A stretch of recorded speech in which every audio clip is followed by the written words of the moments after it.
Eu tuito, você tuita, eles tuitam, não é mesmo? Se você acabou de chegar nesse canal, meu nome é Jana Viscardi, sou eu mesma, dona e proprietária desse modestíssimo espaço. Você, pessoinha do outro lado, seja muito bem-vinda. Você pode me acompanhar nas diferentes redes sociais, eu tô sempre produzindo conteúdo nesses diferentes espaços.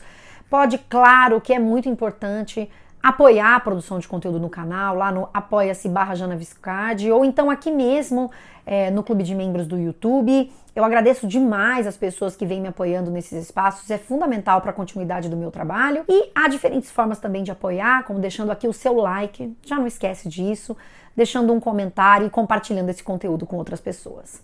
Observe que nós estamos em período eleitoral, não é mesmo? E eu decidi, para essas 3 semanas faltantes aí para a gente chegar até as eleições, trazer aqui conteúdos específicos sobre algumas candidaturas. E por que algumas candidaturas? Porque eu não tenho tempo, infelizmente, de falar sobre todas elas. E como nós temos 3 semanas para a votação do primeiro turno, eu vou trazer aqui, a partir de hoje, vídeos falando sobre os tweets dessas 3 candidaturas principais. São 3 semanas, 3 vídeos, 3 análises dos tweets desses candidatos. Hoje, dia 13 de setembro, observe os sinais. Sinais, fortes sinais. Que vão deixar registrado para você sobre quem eu falarei hoje. Observe a semiótica da coisa. Hoje nós vamos falar sobre tweets do Lula. E observe que, antes da gente começar, eu acho que eu já tenho que fazer aqui umas ponderaçõezinhas, porque eu sei que a eleição, você fica nervosa, você fica agitada, você dá aquela agoniazinha no coração. Então vamos lá. Essa é uma análise qualitativa. Eu vou olhar os tweets do Lula entre os dias 16 de agosto e 11 de setembro. Esse corte é exclusivamente porque eu tinha que parar em algum momento, até mais ou menos o meio-dia do dia 11 de setembro, para poder ler esses tweets todos. E depois de fazer essa leitura, eu vou chamar a atenção de vocês para algumas características de alguns tweets. E é claro que essa análise, ela não esgota tudo o que é possível falar sobre os tweets, então você pode trazer para todas as candidaturas que eu vou olhar aqui, as suas ponderações aqui embaixo, é evidente. Caso você queira conhecer um trabalho mais acadêmico que eu já fiz sobre análise de tweets, você pode olhar um artigo científico que eu escrevi no período do meu pós-doc, recentemente, sobre a participação de Jair Bolsonaro no Twitter, quando ele usa os termos fake news, verdade e mentira ao interagir naquele espaço, né, o Twitter. E aí eu acho que uma outra ponderação que a gente precisa fazer, que a gente não pode esquecer, é que essas candidaturas, em especial as grandes candidaturas, elas vêm acompanhadas de uma estrutura que é importante para a consolidação das personas políticas dessas candidaturas. É o que ajuda a consolidar os planos para atuação nas diferentes redes sociais e é o que faz com que a gente reconheça as características dessas diferentes candidaturas dentro e fora das redes sociais. A gente jamais pode se esquecer disso, porque é muito comum que as pessoas achem que, sei lá, o candidato tá lá, ele mesmo, sozinho, digitando tudo, sem que ninguém pense nada por trás daquilo que está sendo digitado. E é evidente que há um planejamento, de novo, reforço, em especial para as grandes candidaturas. E aqui eu não estou interessada em discutir, será que é o Lula, que está ele mesmo lá digitando todos os tweets? A gente não vai falar sobre autoria nesses termos, tá bem? Então, o que nos importa aqui é que nós estamos considerando os tweets produzidos pela conta oficial de Luiz Inácio Lula da Silva.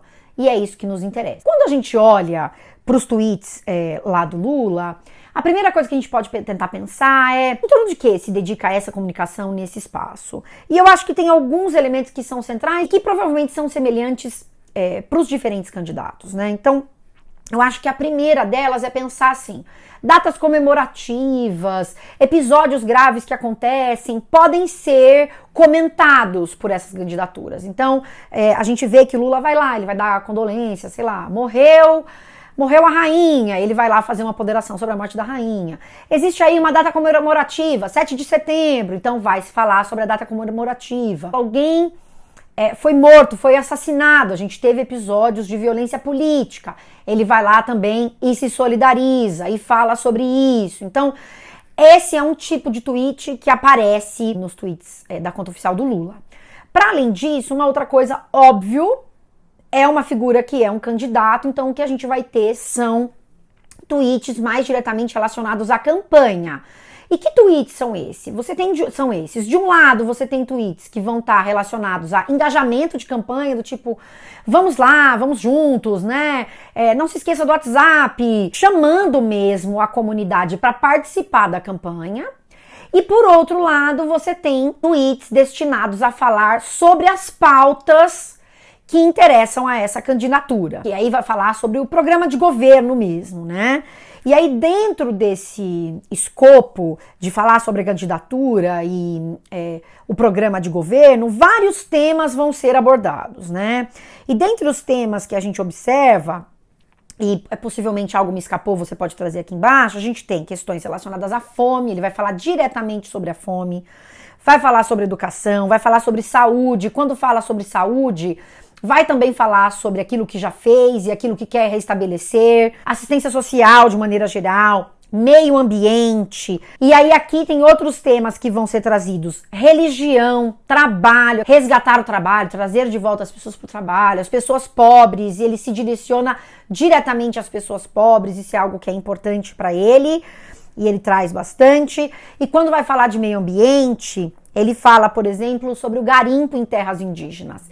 E esse é um elemento que eu acho interessante nessa escolha, porque tem a ver com um tema muito atual e que está relacionado diretamente também àquilo que aconteceu muito fortemente no governo de Jair Bolsonaro. Isso não significa que o garimpo não existisse antes, atenção para o que eu estou dizendo, mas este candidato, esta equipe está dedicada a trazer os temas que são graves e que têm sido muito abordados como crítica para o governo Bolsonaro e destacar isso como algo que fariam diferente nessa outra candidatura, que é a candidatura do Lula. Então, esses são alguns dos temas que aparecem. E aqui já tem uma coisa que é interessante, porque ao propor trazer aquilo que seria o seu foco como presidente, ele vai inevitavelmente falar sobre aquilo que já fez, em contraponto também ao aquilo que está sendo feito hoje, verba que está sendo retirada, sucateamento de áreas. Então, no caso do Lula, por já ter sido presidente, ele vai destacar isso bastante, ele vai trazer aquilo que já fez e em contraponto aquilo que não está sendo feito, por exemplo. Isso é uma estratégia dele de campanha. E é claro, ele não vai se concentrar exclusivamente no passado, mas vai trazer esse elemento do passado para o que seria a sua atuação no futuro, caso se torne o presidente. Então, observe que essa ponte está sendo feita o tempo todo. Para além disso, os tweets trazem o que é essa agenda de trabalho, e onde esteve, e onde vai. Então, é muito importante para as candidaturas, e é importante também para a candidatura do Lula trazer isso para dentro da sua conta oficial, né? Observe que falar sobre a agenda do trabalho não é só falar sobre a agenda de trabalho, é também mostrar essas pontes que estão sendo estabelecidas em todo o Brasil. E aí tem aqui um elemento de direcionar a conversa para públicos variados, né?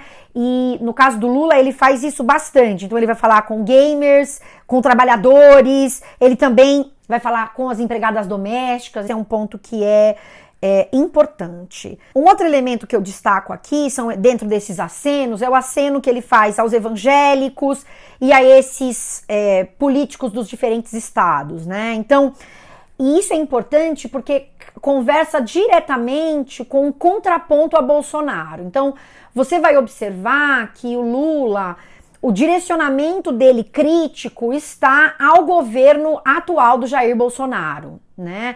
Enquanto outras candidaturas vão percorrer um outro caminho, a gente vai ver isso semana que vem, no dia 20 a gente vai falar sobre os tweets do Ciro. No caso do Lula, ele está direcionando diretamente as críticas ao governo Bolsonaro. Embora ele fale bastante como Bolsonaro, o atual presidente ou presidente, tem um momento que é interessante porque ele vai falar do contraponto entre o amor e as armas, que também conversa muito com essa crítica a Bolsonaro, e nesse momento o que ele vai fazer é chamar o Bolsonaro de genocida, que é uma expressão que foi empregada muitas vezes por diferentes setores, pessoas de diferentes setores da esquerda, para se referir a Bolsonaro, em especial com relação à atuação dele na pandemia.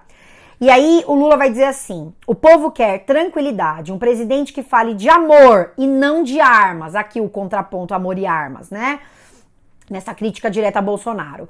Vocês devem votar em quem vocês sabem que vai cuidar do povo. Esse genocida não merece estar na presidência. Boa noite. Então, observe que aqui ele sai desse lugar e chama Bolsonaro de genocida. E aí aqui eu vou trazer um exemplo desse uso do atual presidente. Ele diz assim: o atual presidente não está habituado a conviver democraticamente. Ele nunca se reuniu com sindicalistas, indígenas, quilombolas ou entidades representativas de mulheres.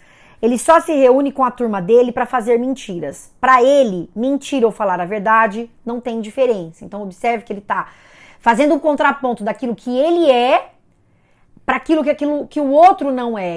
O que ele não fez e o que Bolsonaro nunca fez e que ele já fez. E isso é importante não só para a candidatura do Lula, mas para outros candidatos também. Sempre esse contraponto entre eu e esse outro que não fez o que eu faço, fiz ou farei. Então isso é um ponto bem importante nessa consolidação das diferentes candidaturas. E aí ali atrás eu falei de um tweet em que ele fala sobre a questão das armas e ele fala de cuidar. E que também é um elemento para a consolidação dessa persona do Lula, que é alguém que não simplesmente governa, mas cuida da população. E ele reforça isso num tweet específico, em que ele vai dizer: eu não gosto de usar a palavra governar, gosto de usar a palavra cuidar. Esse país é do futuro que precisamos construir. Vamos voltar a investir na geração de empregos. Temos quase 70% de famílias endividadas, a maioria de mulheres. Vamos negociar essas dívidas. E aí, hashtag Lula no Jornal Nacional, porque foi quando ele estava lá. Então, observe que também vai se usar de conteúdos de outros espaços para trazer para esse lugar, né? Também é uma entrevista que é dada, é a participação num comício, é a ida a um estado específico. Isso se transforma em conteúdo para as diferentes redes sociais, tanto em texto quanto em vídeo, enfim. E aí aqui, quando a gente fala de campanha, e eu mencionei lá atrás sobre essa interação com a comunidade, para as pessoas participarem e engajarem, num dado momento ele vai dizer o seguinte: a gente não pode sossegar. Fiquem espertos no Zap. Não deixem passar mentira. E aqui interessante que o nome é Zap, não WhatsApp, né? Não deixem passar mentira. Não aceitem provocação, mas não deixem de debater política. Isso é muito importante, né?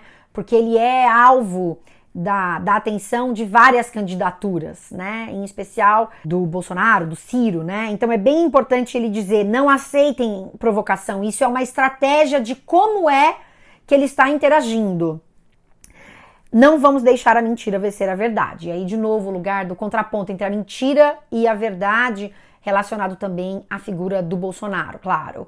E aí aqui observe que esse elemento de não aceitem provocação me parece ser uma escolha também da participação dele no Twitter. É claro que ele vai fazer críticas ao Bolsonaro, vai falar coisas sobre ele, vai fazer o contraponto sobre aquilo que ele é e o que Bolsonaro é, mas ele não está aceitando a provocação no sentido de responder o tempo inteiro esses outros que estão falando sobre ele. E eu acho que um exemplo disso é que ele não fala sobre o Ciro Gomes, por exemplo, que é alguém que escolheu como estratégia tá o tempo todo criticando, atacando, direcionando o seu foco para o Bolsonaro e o Lula, e ele não faz uso dessa escolha de estar o tempo todo falando do Ciro, por exemplo. O foco dele é falar sobre Bolsonaro, não sobre Bolsonaro e a gestão de Bolsonaro, na verdade, né? E muito pouco olhando para esses outros, muito pouco, mas é muito pouco mesmo. Eu encontrei um tweet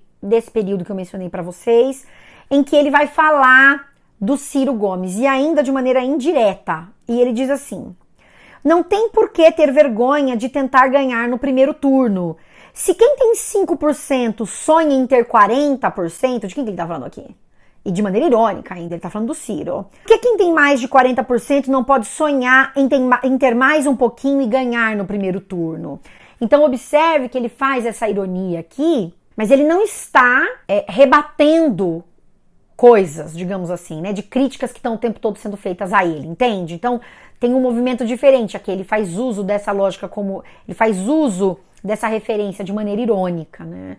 Então eu quis trazer esses elementos só pra gente pensar um pouco como é interessante a construção dessas personas nesses espaços e as escolhas que vão sendo feitas, os temas que o Lula traz para aquilo que ele quer fazer, tem relação, claro, de alguma maneira com aquilo que ele já fez, mas tem também muita relação com aquilo que o país está hoje, e ele então estabelece com isso também essa crítica ao governo Bolsonaro e aquilo que não pode se manter como está e que precisa ser mudado. E é um foco dos temas que ele vai trazer, sempre muito relacionados ao que está rolando agora de grave, de crítico e de ruim. Isso é uma escolha mesmo, assim como é uma escolha não responder aquilo que são as críticas ou os ataques, enfim, os nomes podem variar aqui, dessas diferentes candidaturas, né, de fazer um percurso outro, né, que não esse, tá o tempo todo fazendo essa resposta. Não que essa resposta não apareça nunca, mas não é o tempo todo uma escolha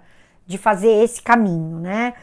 Me chamou a atenção também de não estar o tempo todo chamando o Bolsonaro de genocida e de escolher chamar de atual presidente, Bolsonaro, de fazer uso desses diferentes recursos. Acho isso também é uma escolha que tem a ver com que Lula é esse que está nas redes sociais, que está no Twitter nesse caso, e que vai falar de fraternidade, de humanidade, de amor e de esperança, e portanto faz uma escolha que não é o tempo todo de chamar esse outro candidato de algo que atrelaria ao lugar de quem está sendo hostil com esse outro, entende? Eu posso estar equivocada aqui, mas é a leitura que eu tenho feito desse lugar, né, de ocupação aí do Twitter. E até quando ele vai dizer, né, não aceitem provocação, mas mantenham um debate político, tudo isso me leva a pensar nesse lugar aí de não entrar numa lógica hostil nesse espaço, ao menos. Então, eu acho que é isso que eu tinha a dizer sobre esses tweets do Lula. Caso você tenha visto outras coisas, você pode, num conjunto de tweets, você pode deixar aqui embaixo. A gente se vê semana que vem falando sobre o Ciro. Um abração para todo mundo e tchau, tchau.